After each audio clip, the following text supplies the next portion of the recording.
There are various factors which affects the cell membrane fluidity. First is temperature, then lipids, saturation and unsaturation level.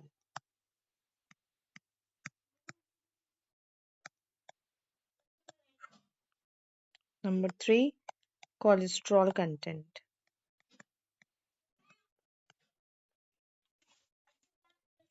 First, we discuss start with temperature.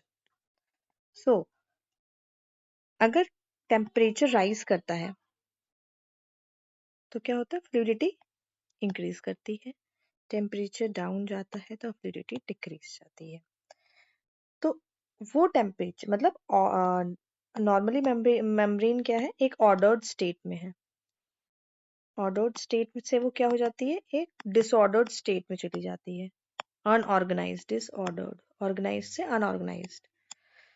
सो जिस temperature पे order से unorganised में जाती है, ordered से disorder में जाती है, उस टेम्परेचर को कहते हैं TM melting temperature.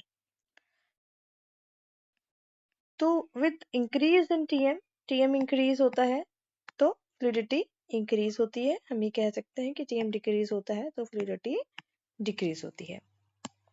Now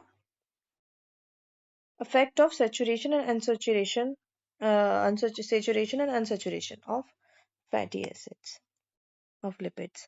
So हमने ये बात पढ़ी थी कि हमारा जो सेल मेम्ब्रेन है वो किस का है? ग्लिसरॉल बैकबोन है ना. इसमें उसमें क्या है? फैटी एसिड अटैच्ड है इधर, नहीं पूरा ग्लिसरॉल बैकबोन है चेन जो है उसमें. मान लो यहाँ पे फैटी एसिड्स अटैच्ड है, इन अदर अंदर फैटी एसिड्स है.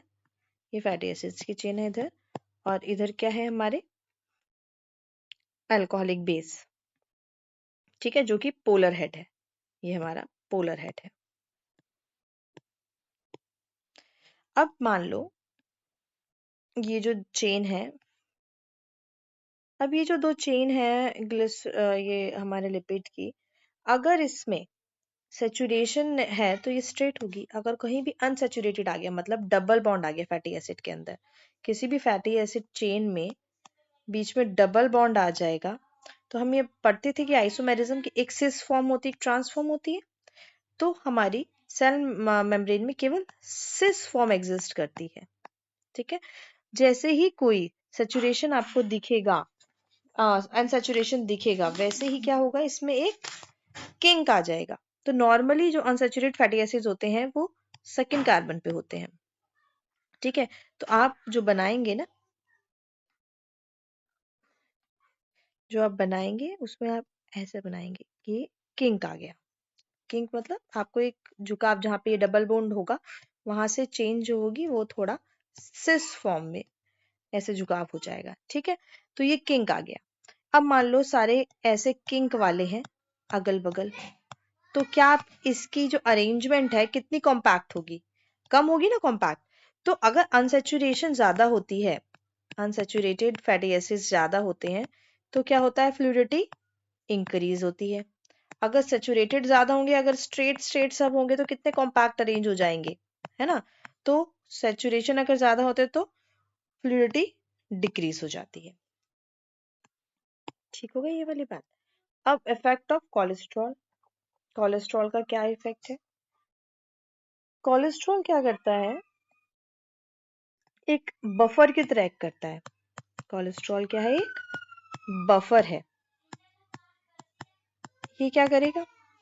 जैसे ही फ्लूइडिटी इंक्रीज हो रही होगी तो वो उसको डिक्रीज कर देगा, और डिक्रीज हो रही होगी तो इंक्रीज कर देगा. मतलब हम अगर इसे बताएं इन टर्म्स ऑफ टीएम, तो क्या होता है? टेम्परेचर टीएम से कम है, लेस देन टीएम है टेम्परेचर, तो कोलेस्ट्रॉल क्या करता है?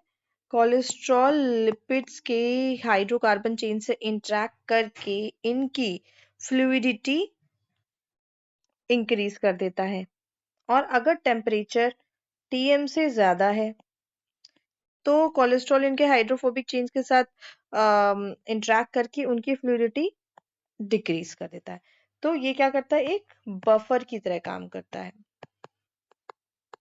तो ये बहुत इंपॉर्टेंट है मेम्ब्रेन फ्लूइडिटी। जो फैक्ट कुछ चीज़ों से अगर किसी भी कारण अगर हमारी मेम्ब्रेन की फ्लूइडिटी इफेक्ट हो रही है, तो मेम्ब्रेन में हमारी क्या है, हमारी जितनी भी मेम्ब्रेन है इसमें ऊपर रिसेप्टर्स हैं, कुछ प्रोटीन्स रिसेप्टर्स की तरह एक्ट करते हैं, प्रोटीन्स ट्रांसपोर्टर की तरह एक्ट करते हैं, आयन चैनल्स हैं, है ना, ये सब प्रोटीन्स हैं कुछ, ये इंटीग्रल्स प्रोटीन है, ये पेरिफेरल प्रोटीन्स हैं, ये हमारी सेल मेम्ब्रेन की स्ट्रक्चर है। तो मान लीजिए ये स्पैन है जो किसी चैनल का, अगर ये नॉर्मली ये स्पैन क्या है, अगर हाइड्रोफोबिक है और आप फ्लूइडिटी इंक्रीज हो गई, फ्लूइडिटी इंक्रीज मतलब वो किसको प्रेफर करेगा, हाइड्रोफिलिक सब्सटेंसेस के ट्रांसपोर्ट को बढ़ा देगा, ठीक है, हाइड्रोफोबिक को डिक्रीज कर देगा। तो जो अगर प्रोटीन ही का जो स्पैन वो हाइड्रोफोबिक होता है तो वो काम नहीं कर पाएगा इतने प्रॉपरली। तो ये देखा जाता है मेम्ब्रेन फ्लूइडिटी से।